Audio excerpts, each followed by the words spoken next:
Good evening, my Real News Midday TV family. Welcome back to the channel for another news update for February 17, 2024. And in the news this evening, man who shot another in dispute over apples charged with murder. A 36-year-old higgler has been charged with murder and other gun-related offenses arising from a dispute earlier this month over the picking of apples in St. Mary. The police say Ryan McNish, otherwise called Roger Blacks, from Bellfield pen in the parish, was charged on Friday in relation to the killing of 22-year-old Ryan Prendergast and the injuring of another man. The offenses are murder, 2 counts of using firearm to commit a felony, 2 counts of possession of prohibited weapon, 2 counts of unauthorized possession of ammunition, dealing in prohibited weapon, 2 counts of possession of a firearm with intent to injure, 2 counts of possession of ammunition with intent to injure, and the shooting with intent. The police say about 2:45 p.m. on February 8, Prendergast and another man went to a property in Bellfield pen to pick apples. As they were leaving, they were allegedly confronted by McNish. It is alleged that McNish pulled a firearm from his waistband and opened fire, hitting Prendergast. The police were alerted and the Prendergast was taken to the hospital where he was pronounced dead. The other man escaped the injuries. The incident was reported to the police, and during the investigation, an operation was carried out on McNish premises, and a 9mm Springfield Armory firearm, 1 magazine, and 28 9mm rounds of ammunition were found, the police said. St. James, a teen charged for shooting at a motorist in Salt Spring. The police have charged a 19-year-old man for shooting at a motorist along the Salt Spring Main Road in St. James in January. He has been identified as Philip Sterling from the community of Megitop in Salt Spring. The police report that about 7:50 p.m. on January 21, a man was driving his motor vehicle when Sterling allegedly emerged from behind a wall and opened fire at the vehicle. The driver escaped the injuries and reported the incident to the police. An investigation was launched and Sterling was arrested. He has been charged with shooting with intent, possession of a prohibited weapon, using a firearm to commit a felony, and the possession of a firearm with intent to injure. Sterling's court date is being finalized, the police said. Man accused of impersonating government minister Vaz in vehicle scam granted bail. The St. Ann auto mechanic who allegedly used the government minister Darrell Vaz's name to scam persons of over $5 million was offered bail in the Kingston and the St. Andrew Parish Court on Friday. Giovanni Francis, 31, otherwise called Geico, of Delmar District, Drax Hall in St. Ann, was nabbed in January and charged with a conspiracy to defraud and attempting to obtain money by false pretense. He was granted $2 million bail by Parish Judge Chester Crooks following an application by his attorney at law, Chadwick Berry. Francis is to surrender his travel documents and report to the police 3 times weekly. He was also ordered not to visit Kingston Wharves or contact any of the complainants or witnesses as a part of his bail conditions. He is to return to court on May 17. According to allegations, Francis, claiming to be Vaz, lured persons into a scheme where money would be collected to ship motor vehicles into the island. He reportedly collected $2.7 million and US $15,000 for the purchase of a motor vehicle, which was not delivered on a date in 2020.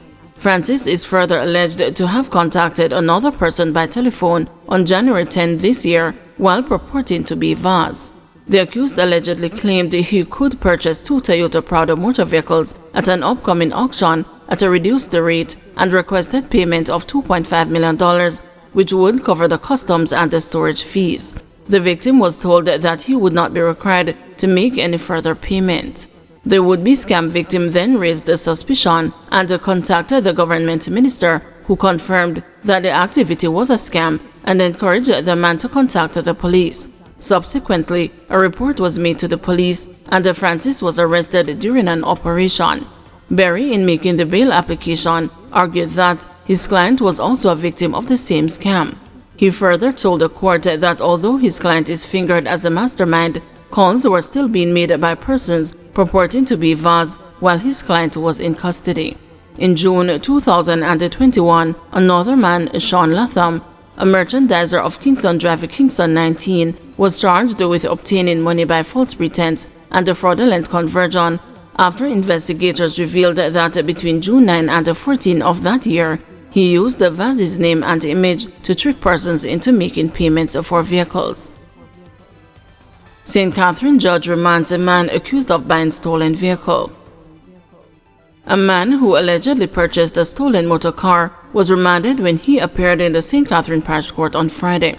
Senior Parish Judge Desiree Elaine ordered Randy Thomas kept in custody until February 20, when he is scheduled to appear again in court.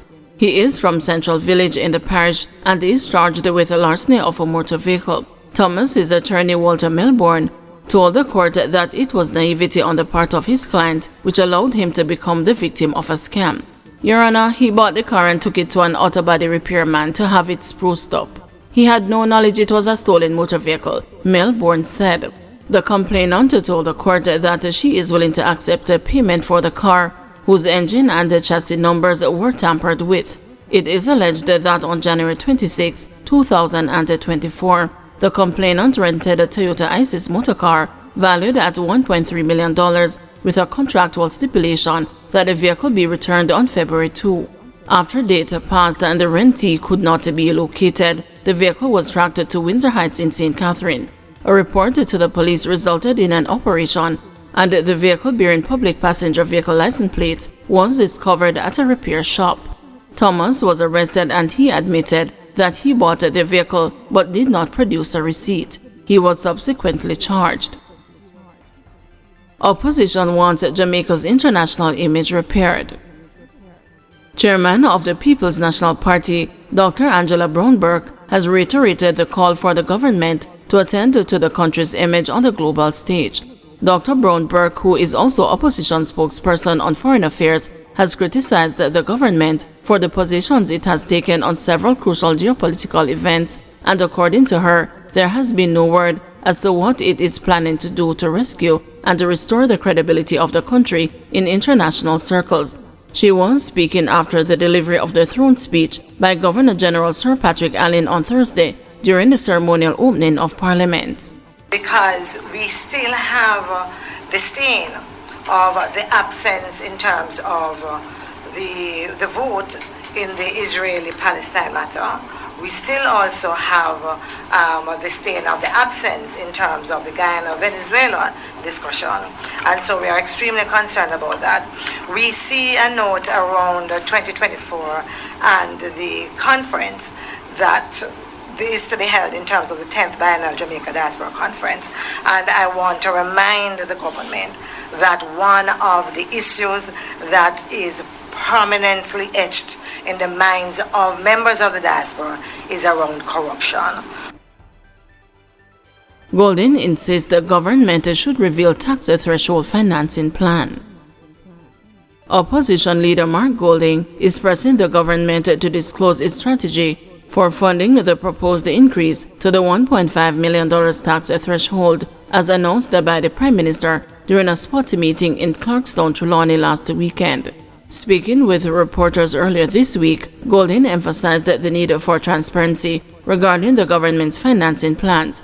He noted that while the People's National Party has its own proposal to finance a $3 million income tax threshold, it's imperative for the government to outline its strategy.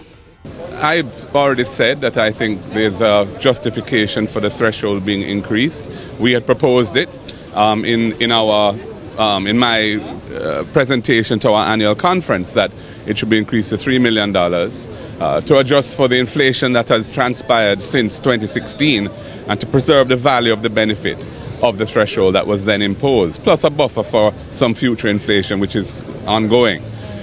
We have our own plan as to how we'd finance this, but the government are in power and they need to say how they are going to finance it, because the important point to bear in mind is that the way they did it the last time was through an increase in indirect taxes, which fell on the backs of the people. So they shifted the burden from those who got the benefit to those who are not in a taxable position from an income tax point of view. And poverty responded by going up quite dramatically in 2019 before COVID. from 11 to over 16%. And the inequality in Jamaica, as measured by the Gini coefficient, also increased. So we are absolutely insistent that if they are going to do this, which we don't have a problem with, as I said, we've called for it, it cannot be by shifting more taxes onto the backs of those who are not getting the benefit. Nobody earning under $29,000 a week will get any benefit from an increase in the income tax threshold, and they must not be required to pay for it by any additional taxes being levied on them. We need to hear from the government the parameters of how they propose to finance this, how they're going to fund it, when they plan to roll it out, and to what extent they're planning in terms of an increase. I thought the Prime Minister, having announced this on the campaign trail, there would have been something about it in the throne speech, but there was nothing.